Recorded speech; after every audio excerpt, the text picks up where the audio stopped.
Ah, good old Toho Studios. When you see that logo right before a Godzilla movie, you already know you're going to be in for some good quality kaiju entertainment.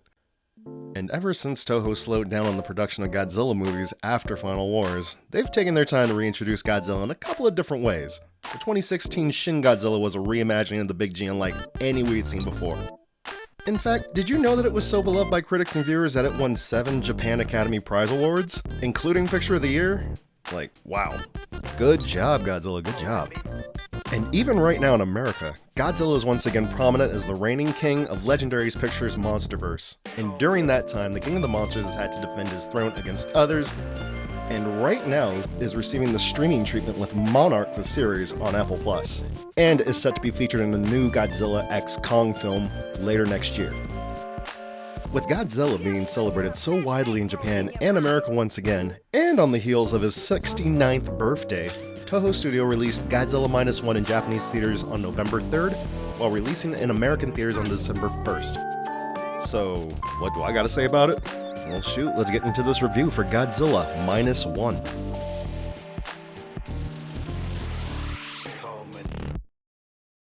The year is 1945, and we're nearing the end of World War II. We're introduced to our main protagonist, Koichi, a former kamikaze pilot for the Japanese army. But wait, that's a little confusing, because how can you be a former kamikaze pilot and still be alive? Well, that's going to play into a large part of Koichi's story going forward. Koichi, claiming to have had some mechanical troubles with his plane, pulls onto Odo Island for a checkup, to which the local mechanics find nothing wrong with his plane. That's when people start to kind of give him the side eye when they realize he may have abandoned his post or his duties. As it begins to get dark on the island, the mechanics of the local camp hear and see something off in the distance, something really big. They turn those lights on, and you get your very first glimpse of Oda Island's favorite scaly resident.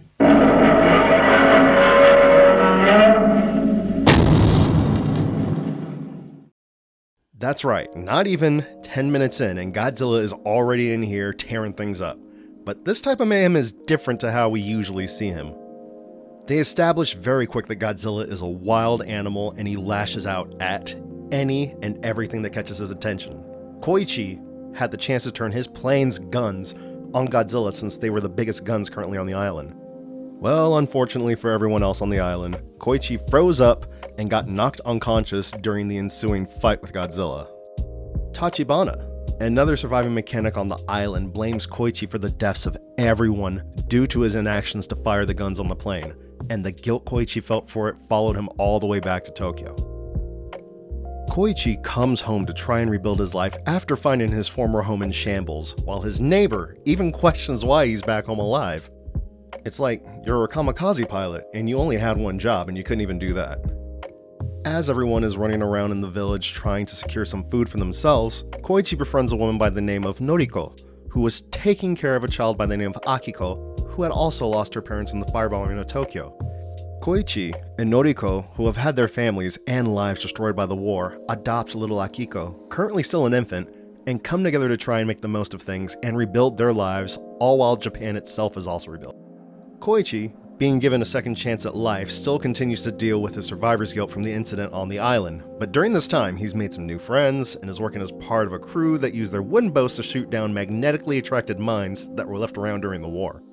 But unbeknown to them, one of their excursions led them to an area where a battleship was recently sunk by a massive sea creature, and before they know it, they find themselves in a fight for their lives against the newly mutated Godzilla, now larger than ever. And really, watching Godzilla chase after this tiny boat was like something out of a horror movie. Watching this giant sea creature with a look in its eyes like it just wants to eat not just the crew, but the whole boat itself is terrifying, and really gives off Jaws-type vibes as this pursuit is played out.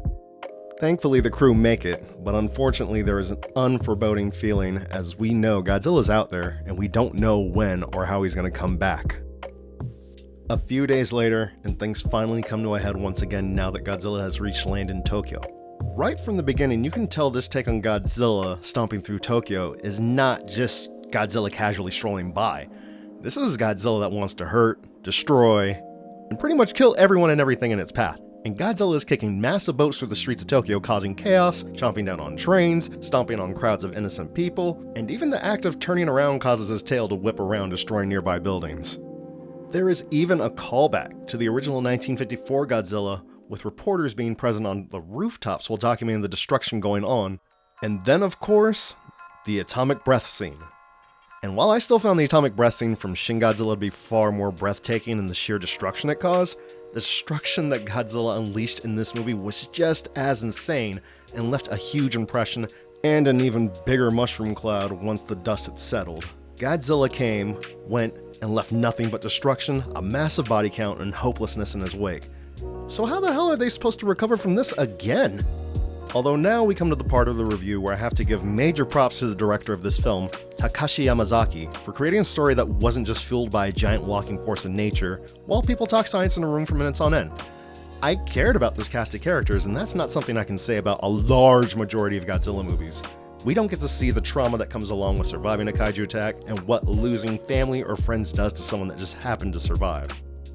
I mean, yes, right now the Apple Plus Monarch series is doing this with Godzilla's attack on San Francisco, and the Gamera Heisei trilogy did this as well. But one of these is a streaming series, and the other was a movie trilogy that spanned over 4 years. This is the rare instance where a Godzilla movie takes place over the course of multiple years, and while 2 years and some change might not be a lot of time, when looking at how much post-war Japan cleaned itself up, and our protagonists are raising a child we're watching grow, and we're seeing their living situation improve, we pretty much get to see everyone's world collapse for a second time after they just barely got back on their feet, hence the title of this movie being -1. And I gotta admit, there are parts of this movie where if the threat of Godzilla wasn't ever present, it would make for a pretty good period drama, because I honestly want to see more of Koichi adapting to life with his new group of friends that he gained after the war, and thought that we may lose them at any second, which added another layer of fear and urgency to this film I wasn't expecting. I'm just gonna go on the limb and say that I think this movie also feels like a great middle ground for people that didn't really like Shin Godzilla due to all the downtime that happened between Godzilla's appearances. The explanations aren't overly complicated for how they're planning to take down Godzilla, and the fact that it's an operation being carried out by private citizens instead of government officials really puts an emphasis that the people of Japan are just simply taking back what's theirs and trying to reclaim their future. Government be damned. In contrast to Godzilla -1, some of the war room meetings in Shin Godzilla felt like they could have been ripped directly from scenarios in Star Trek. So while one movie is very much about rising from the ashes, while another one is about cutting out all the government bureaucracy to get stuff done, they both share a theme of coming together to solve an issue greater than themselves, which is where I see a middle ground between these two movies. I did have a couple of gripes with this movie, and most of them would go into massive spoiler territory, but I don't feel like they were big enough to ruin my overall enjoyment of the film. Godzilla admittingly didn't look very great on land in certain shots, looking almost robotic when he walked by, but that could have been a design choice? When it all comes down to it, Godzilla -1 was a very entertaining kaiju movie with an insane amount of heart put into it. While I don't feel like this movie really needs a sequel, this is one of the few times where I'd actually like to come back and revisit these characters at some point. Maybe even references of their heroic exploits can be mentioned in a future Godzilla movie or other property. Did hear some sniffling going on in my theater during this viewing, so be prepared for things to get a little heavy at some points.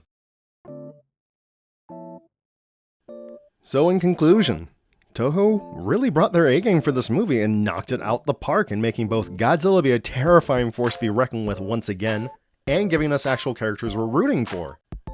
Even though we all came for the Godzilla spectacle, the human cast really stole the show, and even when the Big G wasn't on screen, I stayed invested in these characters attempting to just get on with their lives after having lost so damn much. They really wanted to put on display the resilience of the Japanese people in the face of so many different hardships that were thrown their way post-World War II, and I'm happy to see the main and supporting characters really come out on top in the end.